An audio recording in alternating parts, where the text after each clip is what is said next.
느헤미야서에는 예루살렘 성벽이 주요 주제가 되는데요. 저는 어렸을 적부터 성벽과 매우 가까이 지냈습니다. 세계 문화유산을 가지고 놀면서 살았었어요. 제가 성장한 곳이 경기도 수원인데, 수원에는 화성이라고 하는 세계 문화유산 성벽이 있습니다.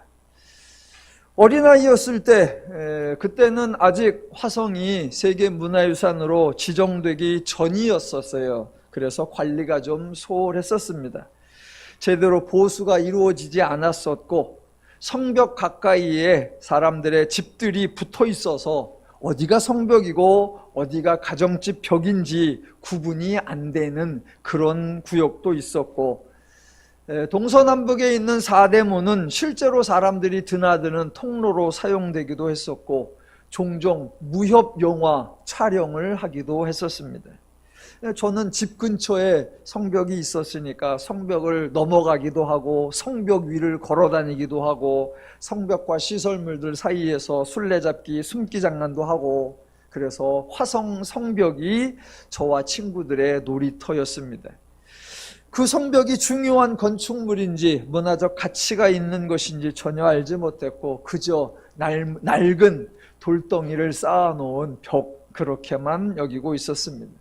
물론 지금은 아주 정비가 잘 되어 있고 관리도 잘 되고 있는 것으로 알고 있습니다. 명절 때나 가끔 부모님 댁에 방문을 하면 지금도 화성을 가끔씩 돌 때가 있습니다. 세계문화유산 화성 성벽이 한 바퀴 도는데 한 5.5km 정도 된다고 하니까 천천히 걸으면 2시간이면 한 바퀴를 돕니다. 그래서 한 번은 성 안쪽으로 한 바퀴를 돌고, 다음엔 성 바깥쪽으로 한 바퀴를 돌고, 또 한 번은 시계 방향으로 한 바퀴를 돌기도 하고, 그 다음에는 시계 반대 방향으로 한 바퀴를 돌기도 합니다. 동쪽에는 창룡문이 있고, 서쪽에는 화서문이 있고, 남쪽에는 팔달문이 있고, 북쪽에는 장안문이 있습니다.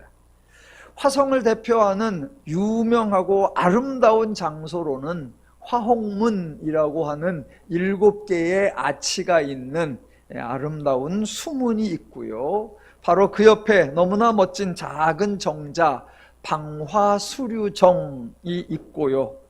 그 앞에는 용연이라고 하는 예쁜 열못이 하나 있고, 또 화성과 관련된 사진에 거의 빠짐없이 등장하는 서북공심돈이라는 건물도 있고, 화성이 수원에 있는 작은 산 팔달산을 끼고 세워져 있는데, 그 산 꼭대기에는 서장대라고 하는 망루도 있습니다. 낮에 걸어도 운치가 있고요, 밤에 걸으면 야경도 멋있습니다. 혹시 안 가보셨다면 한번 방문해 보시기를 추천드립니다. 이상은 수원 출신 비공식 화성 홍보대사 광면근의 설명이었습니다. 느헤미야 3장에는 예루살렘 성벽이 어느 부분이 어떻게 중수되었나 기록되어 있습니다. 사실은 3장의 위치가 조금 적절하지 않습니다. 왜냐하면 2장에서 느헤미야가 성벽을 은밀하게 점검하고 공사를 시작하려 한다라는 이야기가 나오고요. 오늘 본문 4장에서 공사가 시작되고 그때에 있었던 반대 세력들의 등장과 방해 공작들, 그런 것들이 기록되어 있고요.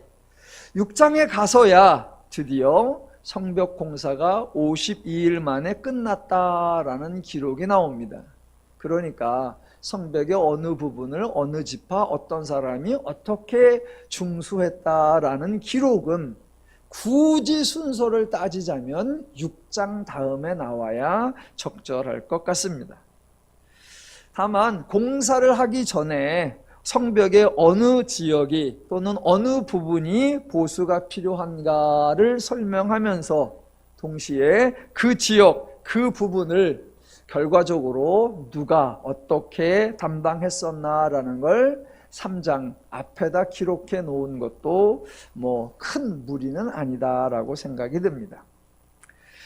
자료에 의하면 예루살렘 성벽이 이렇게 둘레가 대략 3km 정도 된다고 합니다.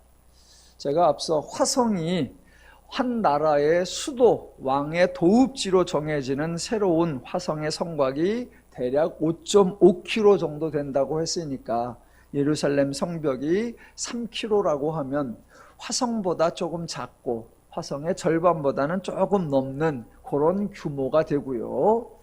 저희 교회 근처에 현충원이라고 하는 시설이 있는데 그곳에 둘레길이 아주 예쁘게 잘 구비되어 있는데 둘레길을 한 바퀴 도는데 딱 10km입니다. 그러니까 10.4예요. 그래서 천사 둘레길이라고 하는데 일반적으로 10km라고 하니까 현충원 둘레길을 한 바퀴 돌면 예루살렘 성벽을 3바퀴 돈 그런 셈이 된다. 사이즈를 이해하시면 좋겠습니다. 그래서 그 성벽을 3장에서는 이렇게 소개합니다. 1절을 보시면 3장 1절 그때에 대제사장 엘리야십이 그의 형제 제사장들과 함께 일어나 양문을 건축하여, 이게 이제 문 이름이에요. 양문이라는 곳에서 시작을 해서 쭉 지나가서 3장 마지막 32절을 보시면 성 모퉁이 성루에서 양문까지는 금장색과 상인들이 중수하였느니라. 그래서 3장은 양문에서 양문에 이르기까지 한 바퀴를 소개하는 거예요. 그 방향은 시계 반대 방향으로 기록이 되어 있다라고 합니다. 그래서 저는 3장을 읽을 때 수원 화성을 걷고 있다 생각하면서 여기를 요렇게 중수했다는 얘기인가 보다라고 연상이 되니까 저는 조금 이해하는 데 도움이 되었었습니다. 자, 성벽 사건, 유다가 망하고 유다가 다시 회복되는 그런 기간에 대한 이야기인데요. 역사적인 내용이 조금은 정리가 필요합니다.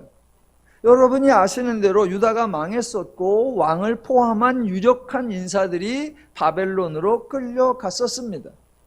포로가 된 지 70년이 지나고 포로들 중에 일부가 돌아왔죠. 또 성전이 파괴된 후에 70년이 지나고 성전이 재건되었습니다. 포로로 끌려갔다 돌아온 것이나 성전이 파괴되었다 재건된 것이나 기간은 70년으로 똑같은데 언제부터 언제까지냐라고 하는 연도는 사실 조금 다릅니다. 포로를 기준으로 한다면 1차 포로가 발생한 것이 주전 605년이고요. 1차 포로가 귀환한 것이 주전 538년입니다. 성전을 기준으로 한다면 성전이 파괴된 것이 주전 586년이고요. 성전이 재건된 것이 주전 516년입니다. 그래서 70년 연도수는 하나님이 예언하신 대로 기간은 같지만 연도는 조금 다르다라는 거고요. 나라의 패망을 기준으로 한다면 유다가 바벨론에게 패망하여 멸망당한 것이 주전 586년이고요. 대략 한 50년 정도가 지난 후에 바사가 바벨론을 정복함으로 말미암아 유다는 바벨론 속국에서 바사 속국으로 변환이 되고요. 그 다음에는 또 바사가 마게도니아에게 망해서 유다는 다시 마게도니아 속국이 되고요. 그런 식으로 속국된 상태가 계속 이어지다가 주전 165년경에 하스모니안 왕조에 의해서 이스라엘이 잠깐 독립이 됩니다. 그러니까 그때까지만 살펴보면 바사에게 망할 때부터 하스모니안 왕조가 독립될 때까지 약 한 420년에서 450년 정도 이스라엘은 나라 잃은 상태, 패망한 상태가 계속 되었었습니다. 그러니까 혼돈하지 말으셔야 하는 것이 포로가 돌아왔다고 이스라엘이 회복되었다라는 게 아니다라는 겁니다. 포로로 끌려갔다 온 사람 돌아왔고 성전이 파괴되었다가 재건되었고 이제 느헤미야에서 살펴볼 것처럼 예루살렘 성벽이 무너졌다가 새롭게 세워집니다. 그런 일들이 일어나기는 하지만 그렇다고 그게 유다가 회복된 거, 유다가 독립된 것은 아니다라는 겁니다. 유다의 패망이 끝나고 이방의 지배를 받던 것이 종식되고 마침내 유다가 새로운 나라, 독립된 나라, 자유로운 나라, 유대인들 스스로 운영하는 나라가 되었느냐? 그렇지 않다라는 겁니다. 하나님이 예언하신 것을 이루려고 바사왕 고레스의 마음을 감동시켜서 정말 기적적으로 포로들이 돌아오고 성전을 재건하라는 명령, 조서를 가져와서 성취되었지요. 또 하나님이 바사왕 아닥사스다의 마음을 감동시켜서 술간원에 불과한 느헤미야의 말을 듣고 그가 원하는 모든 것을 다 허락해주는 조서를 내리고 예루살렘 성벽이 재건되도록 역사하셨지요. 이런 놀라운 기적 같은 이야기를 듣다 보면 하나님이 이스라엘을 돕고 계시다, 하나님이 이스라엘을 회복하신다라고 설명할 수 있을 것 같습니다. 하지만 그런 것들은 그렇게 중요한 게 아닙니다. 나라를 기준으로 본다면 가장 중요한 건 뭐냐? 패망한 나라가 독립하는 거예요. 작은 일들 한두 개 이루어진 게 아니라 가장 근본적인 거, 가장 본질적인 거, 가장 중요한 거, 가장 큰 거, 나라가 독립되는 거, 그게 이루어져야 합니다. 그래서 유다 사람들이 유다 지역에서 유다 사람들의 통치를 받으면서 행복하게 사는 거, 그것이 해피엔딩일 겁니다. 그런데 성경에는 그런 결말이 아니에요. 구약에서 유다라는 나라는 회복되지가 않습니다. 복음서에서도 유다라는 나라는 회복되지가 않습니다. 에스라서나 느헤미야서를 강행하는 설교집들 보면 제목이 성전과 이스라엘의 회복, 성벽과 유다의 회복이라고 제목을 붙이는데 이스라엘 회복되지 않았어요. 유다 회복되지 않았습니다. 나라의 기준으로 보면 망한 나라가 독립되고 망한 나라가 새로워져야 되는데 그런 적 없습니다. 그래서 사람들의 관심, 복음서에서도 사람들의 관심, 더 나아가 심지어 사도행전에서도 사람들의 관심은 언제나 나라의 회복이었어요. 그래서 사도행전 1장 6절에 부활하신 예수님이 제자들을 다 모아놓고 내가 곧 승천할 거다 말씀하시는 그때 제자들도 예수님께 질문하는 게 뭐냐면 주께서 이스라엘 나라를 회복하심이 이때니까 였어요. 그러니까 정작 유대인들은 포로에서 돌아왔다고, 성전이 재건되었다고, 성벽이 중수되었다고, 모든 것이 회복되었고 우리나라가 이제 회복되었다라고 생각하지 않았었다라는 겁니다. 그런데 너무나 많은 에스라나 느헤미야 강해하는 분들이 이스라엘의 회복, 이스라엘의 재건, 그래서 마치 이스라엘이 새로워진 것처럼, 이스라엘이 새로운 나라가 된 것처럼, 유다 백성들에게 살기 좋은 세상이 만들어진 것처럼, 여호와의 회복이 신앙되고 신실해진 것처럼 호들갑을 떠는데 실상은 전혀 그렇지 않습니다. 그러면 또 혹시 어떤 분들은 하나님이 중요한 건 안 했구나, 대신 짜잔한 거 한두 개만 해놓고 하나님이 그렇게 생색을 낸 건가? 예, 그런 얘기는 아닙니다. 자, 성경의 어떤 사건들을 보면 이 사건이 중요한가? 이 인물이 중요한가? 아니면 하나님이 이 사건이나 이 사건 사람들을 통해 강조하려는 게 무엇인가? 그거를 잘 분별해야 합니다. 예를 들면 성경에서 이스라엘은 전쟁에서 승리하는 사건이 많이 나옵니다. 사사기를 보면 이스라엘이 무기도 없습니다. 군사도 별로 없습니다. 전략도 있지 않습니다. 그런데 전쟁하면 툭하면 이깁니다. 그렇게 나약하고 그렇게 허접한데도 이스라엘이 그렇게 잘 이겨요. 그렇게 잘 이기는데 언제나 이방의 압제를 받을 때 풀려나는 전쟁에서는 늘 이기는데 그렇게 이긴 김에 아예 몰고 나가서 이방으로 쳐들어가서 그 나라를 정복해버리는 전쟁, 그런 전쟁은 성경에 나오지 않습니다. 어차피 적군이 쳐들어왔어. 그랬더니 하나님이 도와서 승리하게, 그래서 그들의 군사가 뭐 몇만 명이 죽어나가고 나머지가 다 도망가서 왕이 그 나라에서 암살받아 죽었더라 그럽니다. 그럼 내친 김에 가서 획 먹어버리면 되잖아. 그러면 그 이상 이방의 압제를 받을 염려를 안 해도 되잖아요. 그렇게 이기는 전쟁, 툭 하면 이기면서도 가지는 않아. 그러니까 하나님의 목적은 전쟁에서 이기는 게 아니구나라는 걸 알아야 돼요. 하나님의 목적은 이스라엘이 영토를 확장하거나 부국 강성한 나라가 되는 거, 그게 아니다라는 것을 알고 계셔야 합니다. 자, 종종 사람들이 에스라나 느헤미야서를 읽으면서 질문을 합니다. 하나님이 고레스의 마음을 감동시키는 분이고 예언을 하시고 예언대로 성취하시는 분이고 하려고만 하면 모든 것을 다 하실 수 있는 하나님이라면 왜 정작 중요한 독립은 시켜주지 않느냐라고 따지시기도 합니다. 예, 좋은 지적입니다. 하나님이 못하시는 게 아니고요, 하나님이 안 하시는 것도 아닙니다. 하나님의 의도, 하나님의 목적이 전혀 다르다라는 것을 아셔야 합니다. 그러니까 성경에 나오는 사건들, 바사와 바벨론과 관련된 사건들, 성전과 성벽과 관련된 사건들을 바라보는 관점, 성전이 지어지느냐 아니냐, 성벽이 보수되느냐 아니냐, 그것이 중요한 게 아니다. 하나님은 그 사건들을 통해 전혀 다른 것을 기대하고 계신다라는 걸 기억해야 한다는 겁니다. 그러니까 제가 여러분에게 설교하면서 부탁을 드리기도 하고 제가 늘 조심하려고 하는 게 뭐냐면, 제발 성경을 이스라엘 중심으로 해석하지 말라라는 거예요.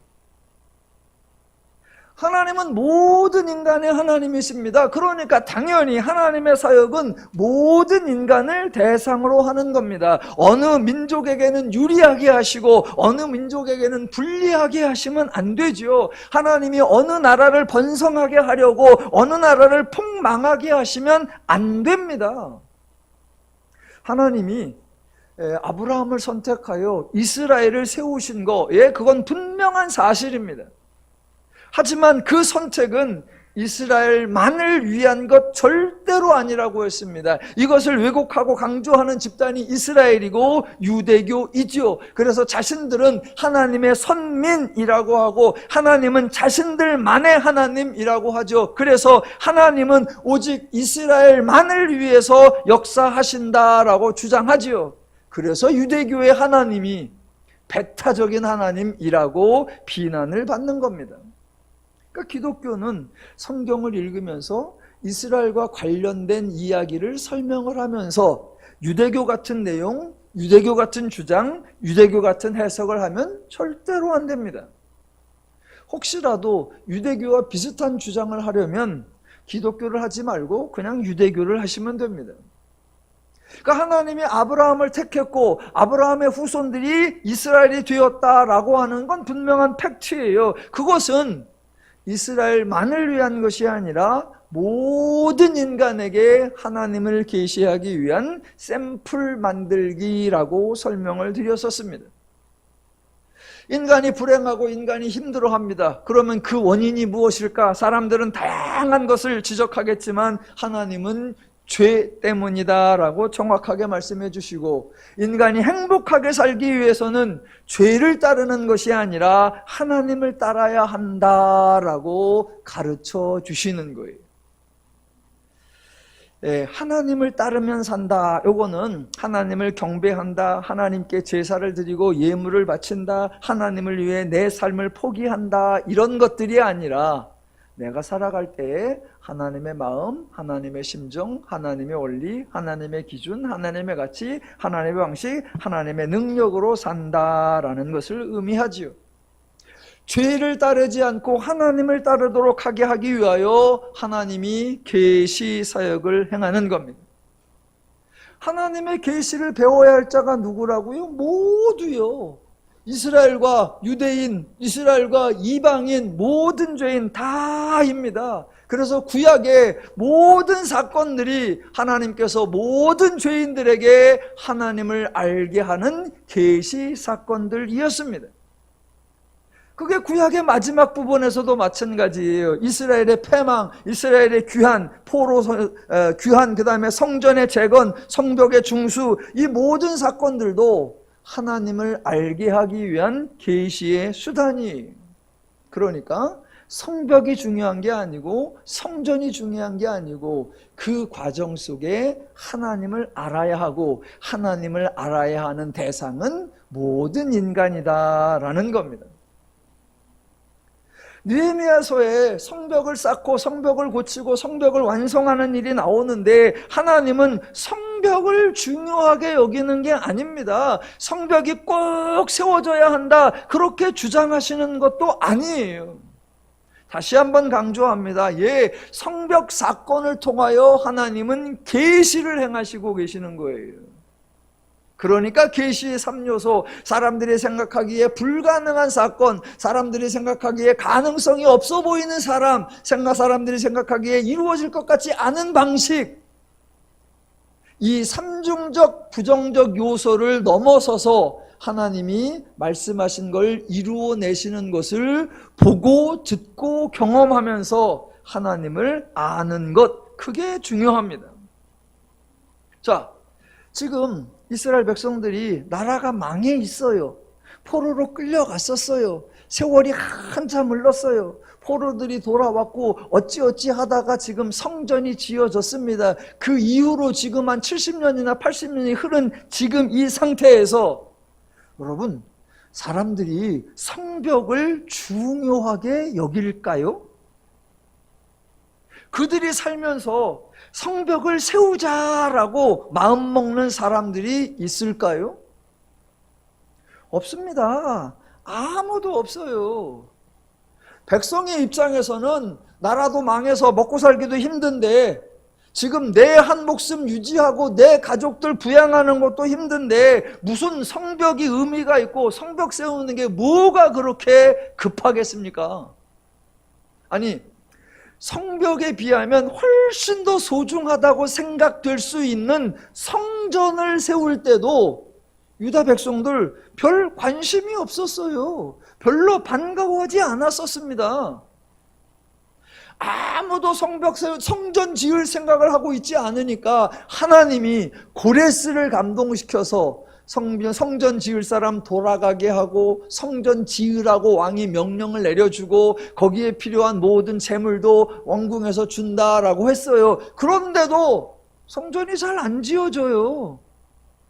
뭐 어쩌고 저쩌고 하다가 시작이 됐는데 몇몇 사람들이 또 성전 짓는 걸 반대해. 그러니까 이참에 잘 됐다 그리고 성전 짓는 걸 때려쳐요.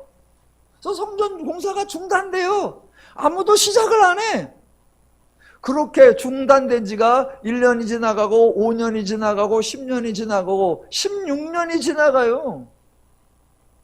아무도 우리가 이러고 있으면 안 되지 않는가? 성전을 지어야 되지 않는가? 내 사는 집보다 여호와의 집을 짓는 게 우선이지 않는가? 그런 마음 갖는 사람이 없어요.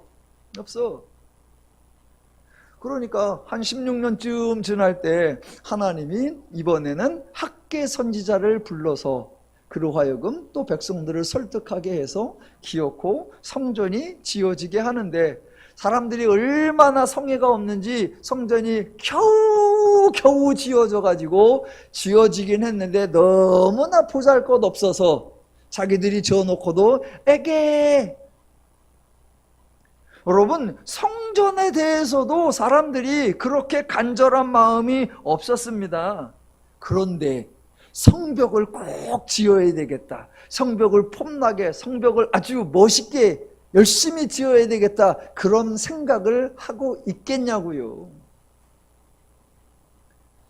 바사의 입장에선 더구나 그렇죠. 바사의 입장에서 보면 속국 백성들이 성벽을 쌓아 방어 능력을 갖추려고 한다, 반가운 일이 아니죠. 저것들이 반역을 행하려고 하나 의심이 들죠.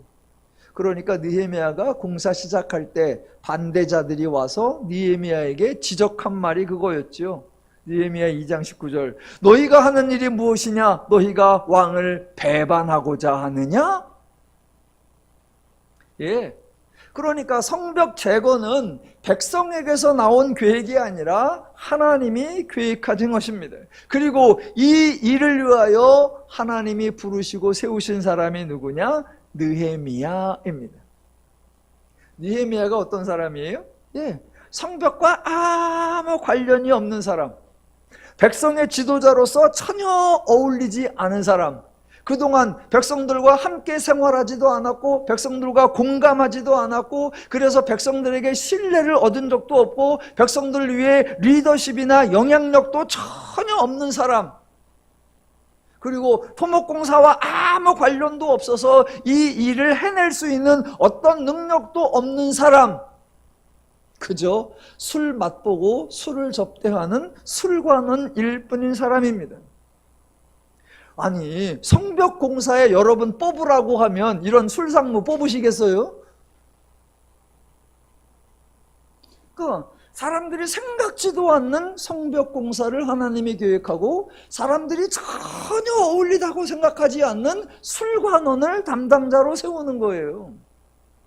느헤미야조차도 성벽에 대한 생각이 없었습니다. 그래서 그가 스스로 이렇게 말하죠. 2장 12절에 내 하나님께서 예루살렘을 위해 무엇을 할 것인지 내 마음에 주셨다. 예, 하나님이 술관원의 마음에 성에 대한 마음을 주셨어요.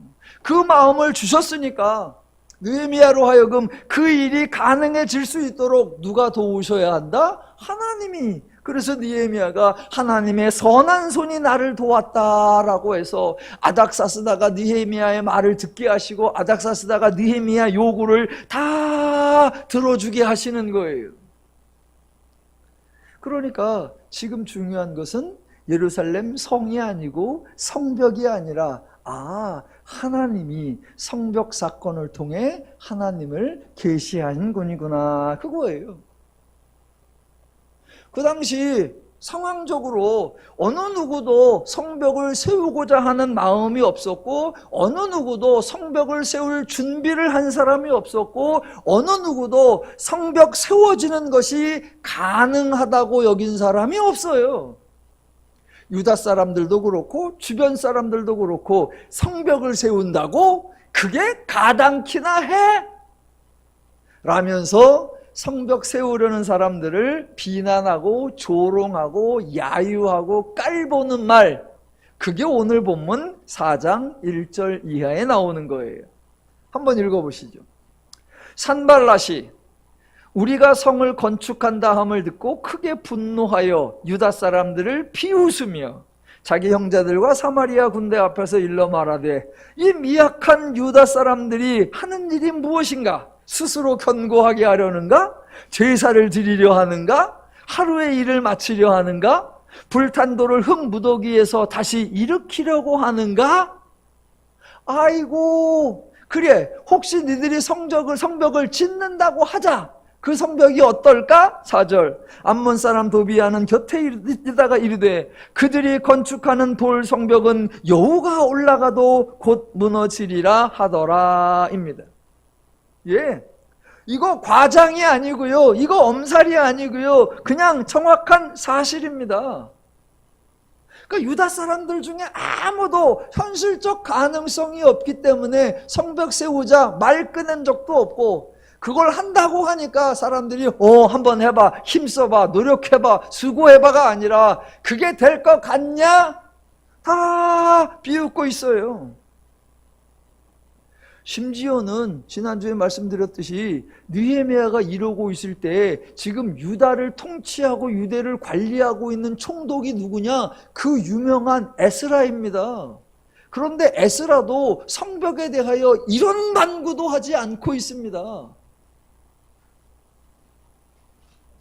자, 지금 사람들이 관심이 없는 정도가 아니라 현실적인 어려움이 있는 정도가 아니라 더 나아가 의도적인 반대, 강력한 저항, 어떻게든 막으려는 계획적 방해도 있었습니다. 자, 7절을 한번 보실까요? 산발랏과 도비아와 아라비아 사람들과 암몬 사람들과 아스도 사람들이 예루살렘 성이 중수되어 그 허물어진 틈이 메꾸어져 간 다음을 듣고 심히 분노하여 다 함께 꾀하기를 예루살렘으로 가서 치고 그것을 요란하게 하자 하기로. 집단적 방해, 외부 세력이 있습니다. 외부 세력뿐만이냐? 아니요. 10절 보시죠. 유다 사람들은 이르기를 흥부더기가 아직도 많거늘 짐을 나르는 자의 힘이 다 빠졌으니 우리가 성을 건축하지 못하리라 하고, 11절 우리의 원수들은 이르기를 그들이 알지 못하고 보지 못하는 사이에 우리가 그들 가운데 달려 들어가서 살육하여 그 역사를 그치게 하리라 하고, 또 다른 사람들 12절 그 원수들의 근처에 거주하는 유다 사람들도 그 각처에서 와서 10번이나 우리에게 말하기를 너희가 우리에게로 와야 하리라 하기로입니다. 현실적 어려움이 있는데 이러한 집단적 방해 세력들, 내 외부에서 이런 방해가 있습니다. 여러분, 성벽이 세워질 가능성이 보입니까? 안 보입니다. 자, 앞에서도 잠깐 언급을 했는데 하나님에 대하여 불만을 가지는 분들이 이런 장면에서 종종 이런 질문들을 합니다. 아니, 성벽 세우는 거 하나님이 계획하셨고 그 예언대로 하나님이 진행하는 것이라고 하면 왜 이런 방해들을 미리 막아주지 않으십니까? 성벽과 관련도 없는 사람, 능력도 없고 영향력도 없는 술관원에 불과한 사람을 불러서 이러한 사역을 맡겼다면 하나님이 미리미리 원수들을 제거하고 방해 세력들을 사단에 차단시켜서 느헤미야가 순탄하게 사역을 감당할 수 있도록 도와주셔야 하는데 왜 가만히 계십니까? 이런 질문. 아니, 불쑥 불러서 어려운 일을 사명으로 맡기고 이런 반대 세력들을 만나게 하는 거 느헤미야를 너무 힘들게 하는 거 아닌가요? 라는 질문. 우리 주변에서 자주 듣는 의문이고 자주 듣는 불만이죠. 주님의 일을 하려고 하는데 내가 내 삶 포기하고 주님의 사역을 열심히 하려고 하는데 왜 하나님은 왜 이렇게 방해가 많게 하고, 내가 나조차고 하나 하나님 영광 위하여 하려고 하는데 왜 이렇게 어려운 일들을 만나게 하는가? 하나님은 미리미리 좀 조치해 놓으면 안 되나? 하나님에 대한 불만, 하나님에 대한 투정, 하나님에 대한 항변 자주 만나게 됩니다. 저는 이제 목회자니까 작은 교회 목회자들 늘 그거예요. 불렀으면 먹고는 살게 해주지, 불렀으면 집이라도 한 채 주지, 부를 땐 언제고 나 몰라라 하고. 그래서 세상 아버지는 자기 자식 잘 돌봐주는데 만물을 가졌다는 하늘 아버지는 목사 하나도 간수를 못하고 이 하나님이 뭐 하시는 건가? 그런 추정 종종 봅니다. 그거 다 하나님에 대한 오해이고 기독교에 대한 심각한 오해입니다. 자, 느헤미야의 경우를 통해서 그런 오해들을 좀 풀어보겠습니다. 자, 첫 번째, 여러분, 느헤미야는 사명감을 갖지 않아도 됩니다. 저는 더 나아가 제발 사명감을 갖지 말아달라고 부탁을 하고 싶습니다. 왜냐하면 지금 하나님은 느헤미야에게 성을 건축하라고 명령한 것이 아니잖아요. 느헤미야에게 언제까지 어떻게 완성하라라고 과업을 내린 게 아니잖아요. 그러니까 느헤미야는 부담을 가질 것도 없고 불편해할 것도 없고 힘들 것도 없습니다. 지금 수고를 하시는 것은 느헤미야가 아니라 하나님이십니다. 하나님이 느헤미야에게 성을 건축하는 마음을 주셨고, 그래서 하나님이 그것을 이루기 위하여 아닥사스다 마음을 감동시켰고, 그래서 하나님이 느헤미야가 왕에게 요구하는 모든 것을 왕이 들어주게 하셨고, 그래서 하나님이 느헤미야가 귀국할 수 있도록 선한 손으로 도우셨고, 그래서 하나님이 성전 공사가 시작되게 하시잖아요. 지금 느헤미야가 전략을 짜고 느헤미야가 온갖 수단을 동원하느라 불철주야 충성하고 있는 게 아닙니다. 하나님이 애쓰고 계시는 거예요. 그러니까 느헤미야에게 하나님이 마음을 주셨다고 해요. 그러니까 느헤미야가 그 마음을 받았어. 받은 다음에 생각을 해보면 됩니다. 하나님이 성벽을 쌓으라 라는 마음을 주셨는데 그 마음을 받긴 받았는데 딱 보니까 할만하지가 않아. 그러면 안 하면 돼요. 딱 받고 눈치를 보니까 이거 될 만도 하다. 한번 해볼까? 그런 마음에 들면 하면 되고요.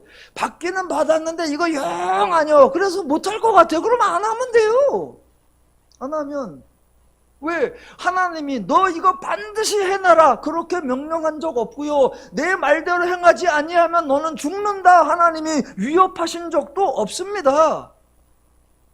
그리고 하나님이 느헤미야에게 네가 나를 사랑하는지 네가 나에게 충성하는지를 시험해 보기 위하여 이러한 중요한 역할을 맡기고 그 일에 반대자들과 방해자들 걸림돌을 세워놓았으니 한번 해봐라. 아니요. 하나님은 일을 그렇게 진행하지 않습니다. 하나님은 느헤미야를 힘들게, 하나님은 느헤미야를 불편하게, 하나님은 느헤미야를 어렵게, 위험하게 만들지 않습니다. 그러니까 지금 느헤미야는 제발 사명감을 갖지 말면 돼요. 그 마음을 주셨어. 그래갖고 한번 얘기해 볼까? 그래서 왕한테 슬쩍 얘기해 봤더니 왕이 다 들어주네? 들어주긴 줘도 내가 유다까지 제대로 갈 수 있을까? 그랬더니 왕이 군대 마병을 막 갖다 보내주네? 이거 될만하네?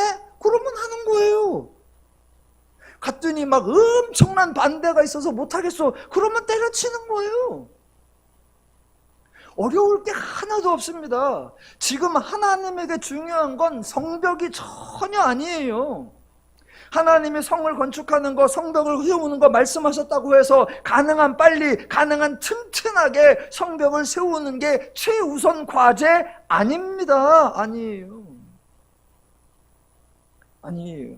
혹시라도 성벽을 세우는 것에 방해가 되는 거 모두 제거하여 버려서 아주 손쉽고 별다른 어려움 없이 폼나게 성벽을 세우는 거, 그것에 모든 에너지를 집중하자. 아니요. 하나님의 관심은 성벽을 쌓는 게 아니라 성벽 쌓는 사건들을 통해 하나님을 배우는 거, 하나님을 아는 거예요. 아는 거. 그래서 반대자들이 생긴다고 해서 미리 제거하지 않고 그냥 두는 거예요. 그 사건에 걸림돌과 장애물이 있다고 해서 사전에 싹 정리해 두는 게 아니라 그냥 두는 거예요. 보세요. 분명히 반대 세력이 있습니다. 그런데 나중에 보면 하나님의 계획이 완성되어 있을 거예요. 분명히 지금 넘지 못할 걸림돌, 모든 계획을 망가뜨리는 장애물로 여겨지는 그런 것들이 있습니다. 그런데 나중에 보면 하나님의 예언들이 성취되어 있을 겁니다.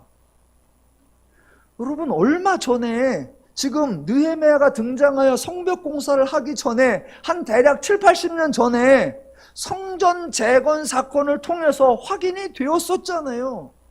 하나님이 예언을 이루시려고 고레스의 마음을 감동시켰고 자그마치 황제의 명령으로 공사가 시작되었는데 반대자들에 의하여 공사가 중단되었고 황제의 명령으로 시작된 공사가 16년 동안이나 멈춰버립니다.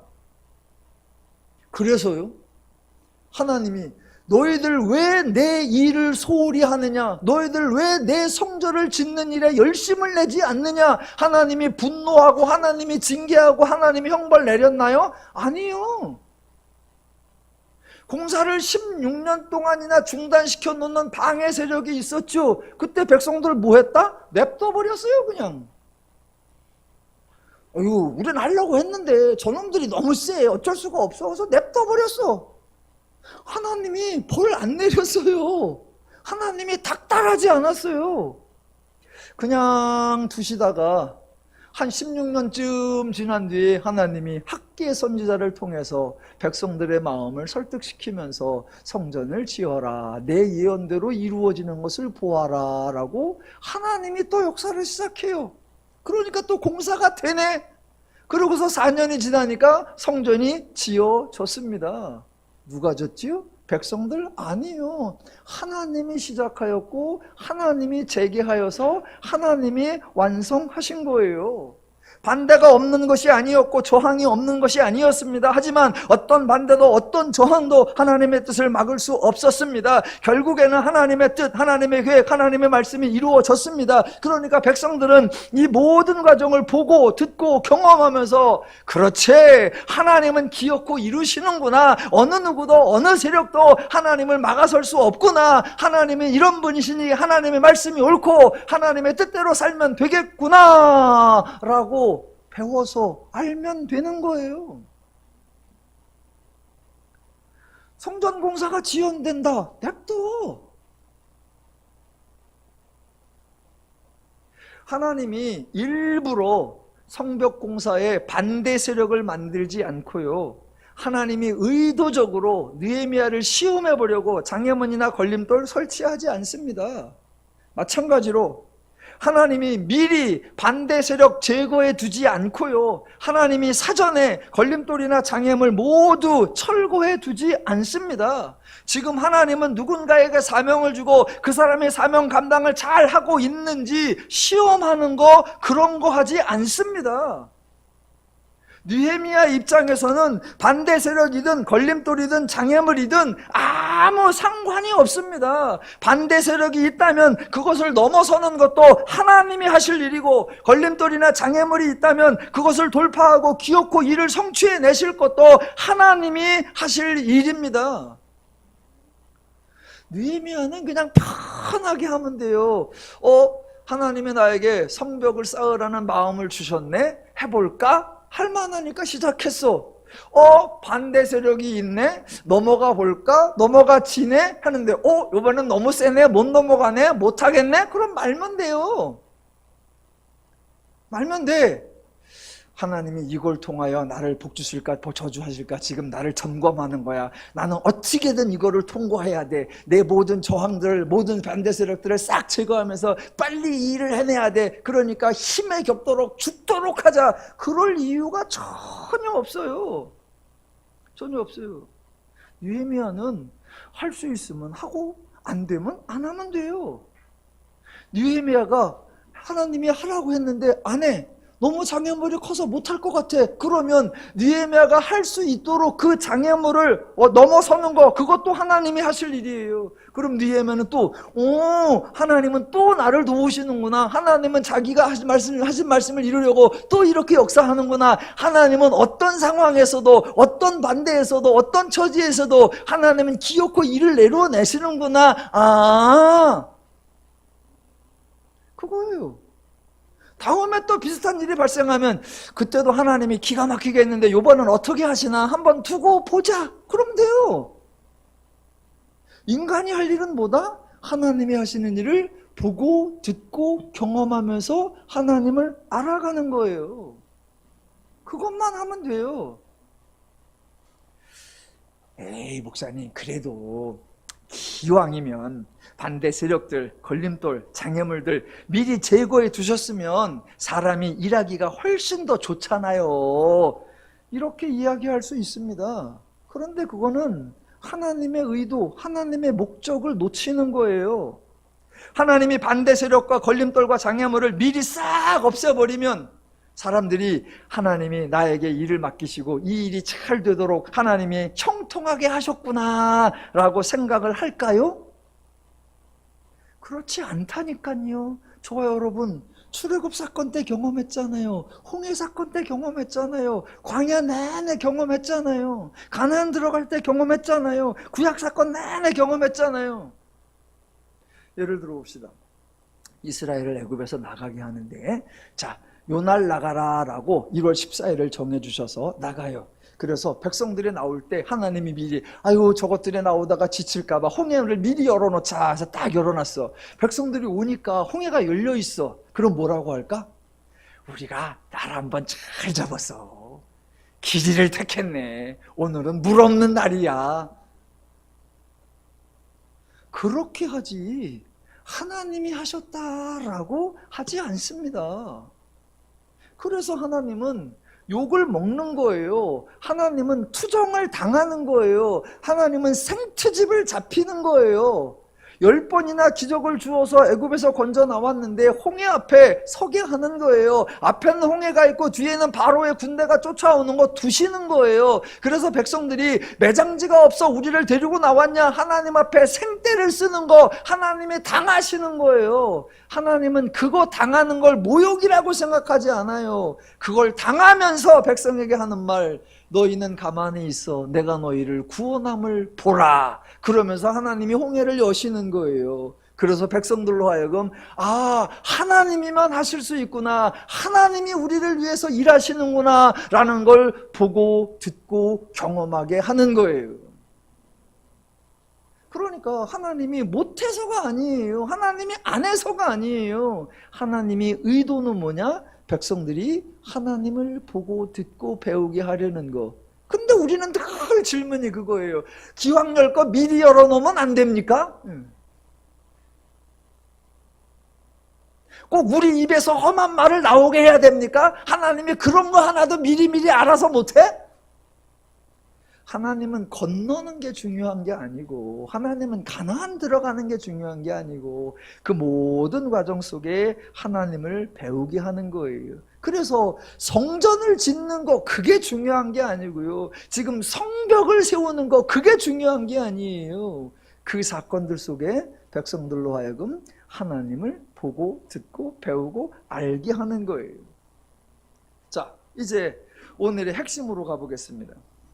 자, 느헤미야의 경우처럼 하나님이 행하신 일에 초청되어서 하나님의 사역에 동참하는 사람들이 있습니다. 물론 저와 여러분도 하나님에게 초청되어서 하나님 나라 확장에 초청되어서 그 일을 한다라고들 말을 하지요. 자, 하나님에게 초청되어서 하나님의 일에 동참하는 모든 사람들이 갖는 자세, 자, 기억해야 됩니다. 절대로 하나님은 사람을 불러서 그에게 사명을 주고 과업을 달성하라고 지시 명령하는 거 아니다. 그런데 사람들은 하나님이 부르시고 말씀하시면 그것이 그 사람에게 행하신 명령이라고, 그래서 그 사람이 해야 할 일이라고 생각합니다. 그래서 옆에서 하나님이 당신에게 준 사명이야, 그거 당신의 일이야 라고 하기도 하고, 본인들이 내가 하나님에게 부름을 받은 소명자고 내가 하나님에게 사명을 받은 사람이고 그거 내 책임이다 라고 떠안아버려요. 지난주에 전사님 시치를 했는데 계속 반복되는 그거예요. 하나님의 부르심이 있고 하나님의 사명이 있고 하나님의 사명을 위해서 우리가 어떻게 해야 되고, 그게 다 우리의 역할이고 우리가 수고할 일이고 우리가 책임일 거라고 생각해요. 그러니까 한편으로는 부담감을 가져, 그러면서 다른 한편으로는 어떻게든 이루어내려고 충성을 다합니다. 그러니까 그 다음에 어떻게 된다? 사명으로 여기고 일을 성취하려고 하니까 가장 빠른 수단, 가장 편한 방법을 찾고, 혹시라도 방해가 된 세력이든 집단이든 사람이 있으면 얼른 제거하고 모두 다 치워지기를 바랍니다. 그런 게 없으면 좋겠다가 아니라 혹시 눈앞에 그런 거 있으면 하나님께, 하나님 저것들 싹 없애주세요, 하나님 저것들 싹 제거해주세요, 하나님 저것들에게 큰 벌을 내려주세요 라고 간절히 기도를 한단 말입니다. 이게 하나님의 부르심, 하나님의 계시사역에 대한 어마어마한 왜곡이에요. 그 왜곡의 장면이 오늘 느헤미야 4장 4절과 5절이에요. 자, 1절로 3절에 성벽 공사를 반대하는 사람들의 조롱과 야유가 있었습니다. 그것을 듣고 느헤미야가 하나님께 기도를 합니다. 기도를 이렇게 해요. 우리 하나님이여, 들으시옵소서.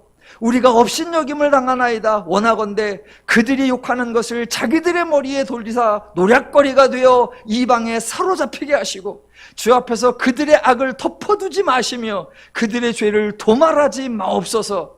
그들이 건축하는 자 앞에서 주를 노하시게 하였음이니이다 입니다. 요걸 한마디로 요약하면, 하나님 한 놈도 살려두지 마세요. 두 마디로 하면 하나님의 사역에 걸리적거리는 저놈들 혼내주세요, 그 얘기예요. 저들이 노략을 당하여 이방인에게 끌려가게 하시고, 하나님이 저들의 죄를 덮어두지 마시고, 저들의 죄를 감싸주지 마시고, 저들의 악을 눈 감아주지 마시고, 죄를 몇 배로 갚아주시고, 악을 철저하게 응징하시고, 하나님 저들의 씨를 말려주시옵소서. 감히 하나님의 사역을 방해하는 저놈들 아주 형벌을 내려주시옵소서. 그 기도예요. 여러분, 이런 기도나 이런 간구나 이런 내용은요, 기독교에서는 절대로 나와서는 안 되는 거예요. 그런데 안타깝게도 기독교에서 너무나 빈번하게 발생하는 내용입니다. 자, 아주 단도직입적으로 여쭤보겠습니다. 하나님의 관점에서 여러분, 성벽이 중요할까요? 사람이 중요할까요? 너무나 당연히 사람이죠.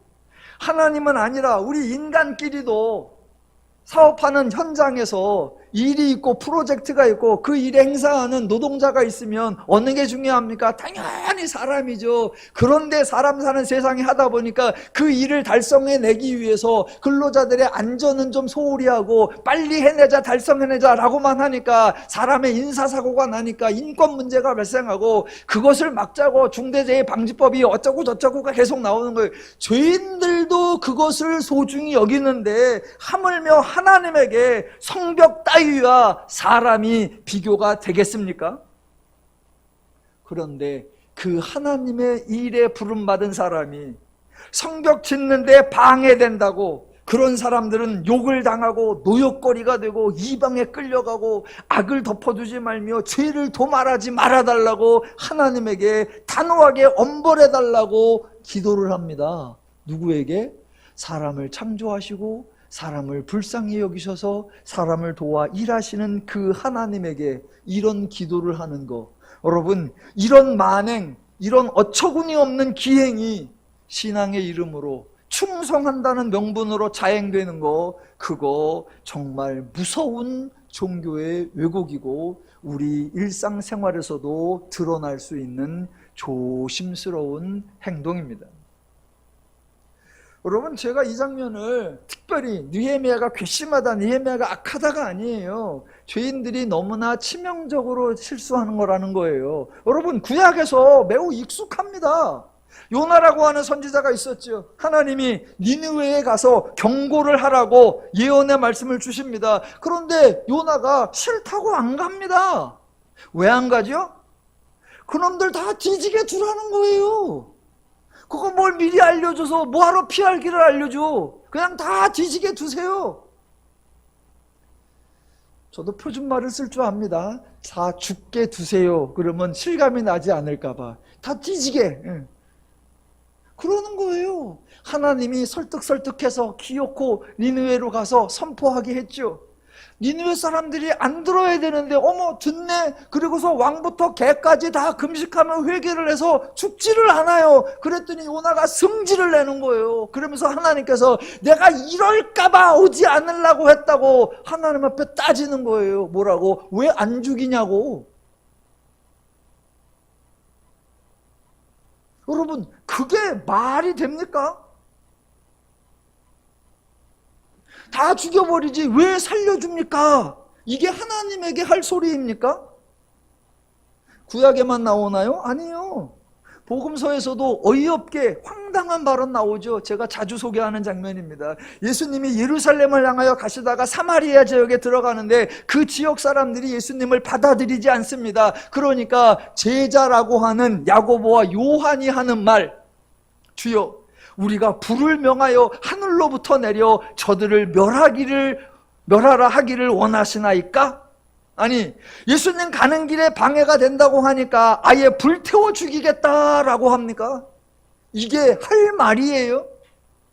본인들은 뭐라고 생각하겠어요? 우리가 예수님을 돕는 거다. 예수님의 방해 세력들은 싹 없애버리는 거다. 예수님의 일이 훨씬 더 수월하게 하려고 하는 거다. 그러면서 한다는 말이 불을 내려 저들을 싹 멸할까요? 아니, 예수님이 이 땅에 왜 오셨고 지금 예수님이 무슨 사역을 하고 있는지 전혀 알지 못하는 종교적 망동이죠.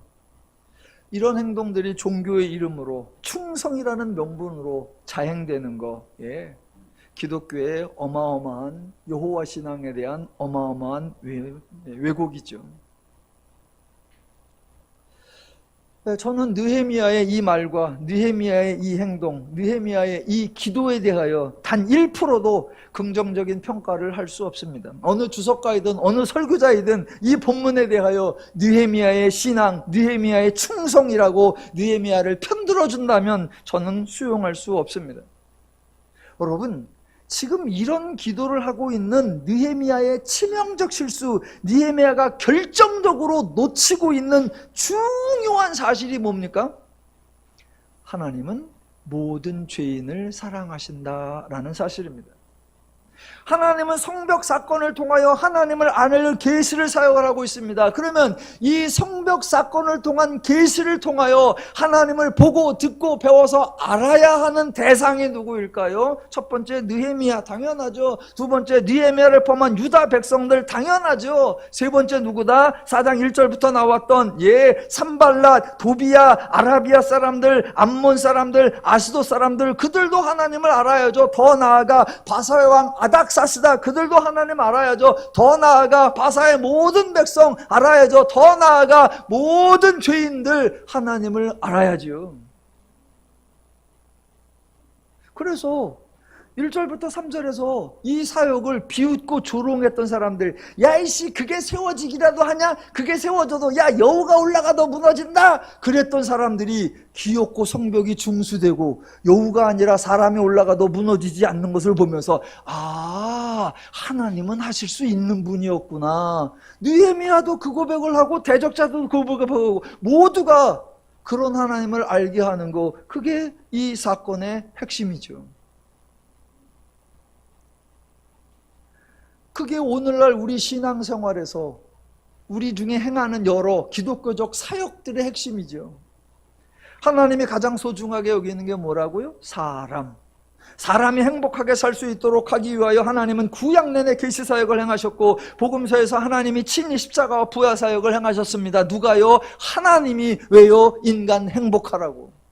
그러니까 기독교는 하나님의 영광을 위하여 인간이 동원되는 종교가 아니라 인간의 행복을 위하여 하나님이 자원하시는 종교입니다. 최초로부터 지금까지 하나님이 행하시는 모든 사역, 그리고 앞으로도 진행될 하나님의 모든 사역들 전체, 인간의 행복을 위한 하나님의 은혜 사역입니다. 진짜로 마지막, 진짜 마지막이에요. 진짜 마지막. 하나님의 부름에, 하나님의 사역에 동참하는 사람들, 하나님의 사역을 한다는 사람들이 가져야 할 가장 바람직한 자세, 혹시라도 반대 세력, 저항 세력, 걸림돌, 장애물이 있을 때 그 사람들을 대하는 가장 모범적인 태도, 성경에 그런 모습이 하나 나와요. 어디에? 신약에, 어디에? 빌립보서에. 한번 가보시죠. 이것만 읽고 끝날게요. 빌립보서, 고린도전서 지나고 갈라디아서 지나고 에베소서 지나고 빌립보서가 있습니다. 317페이지. 자, 느헤미야보다 훨씬 더 열악한 처지에 있었습니다. 복음 사역을 위해 전도 여행을 다니는데 전도 여행이 반대를 받습니다. 저항을 받아요. 단순히 하지 마라가 아니라 아예 바울을 잡아서 감옥에 가두고 때립니다. 그렇게 감옥에 갇혀 있을 때 우리가 생각하는 반대 세력, 저항 세력, 걸림돌, 장애물이 있다고 할 때 그때 바울이 보인 반응, 태도, 말, 느헤미야처럼 저것들을 악을 도말하지 마시고 죄를 덮어주지 마시고 노략거리가 되게 하시고 끌려가게 하시고 그렇게 하는 게 아니라 1장 12절부터 18절까지 제가 읽어보겠습니다. 형제들아, 지금 감옥에서 복음 때문에 방해를 받고 있을 때 하는 말, 형제들아, 내가 당한 일이 도리어 복음 전파에 진전이 된 줄을 너희가 알기를 원하노라. 이러므로 나의 매임이 그리스도 안에서 모든 시위대 안과 그 밖의 모든 사람에게 나타났으니 형제 중 다수가 나의 매임으로 말미암아 주 안에서 신뢰함으로 겁없이 하나님의 말씀을 더욱 담대히 전하게 되었느니라.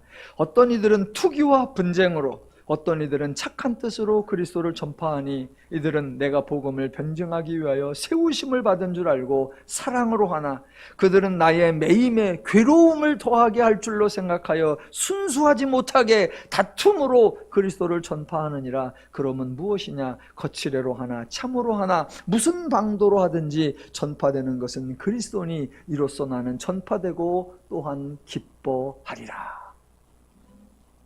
아니 복음을 전하러 가는데 잘 가죠. 그럼 가서 전하면 돼.